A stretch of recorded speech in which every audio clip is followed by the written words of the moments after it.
Тоолсон тоо болон баталгаажуулсан тооны зөрүү хэрхэн харах вэ?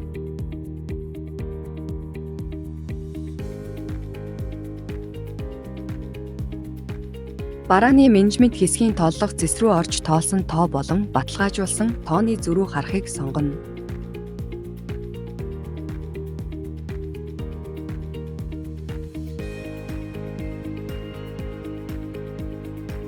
Тайланд үеийн огноог оруулан хайх товчийг дарна. Тоолгын дугаар багнаас тухайн тоолгын дугаараар шүүж харах юм. Ингэснээр тухайн тоолгын хуудсан дахь бараануудын хувьд тоологч нь гар утсаараа хэд гэж тоолсон болон хэд гэж баталгаажуулсан тоо нь тус тусдаа багнаар харагдах бөгөөд эндээс тоолсон баталгаажуулсан хоёрын зөрүү хэд байгааг харж болно.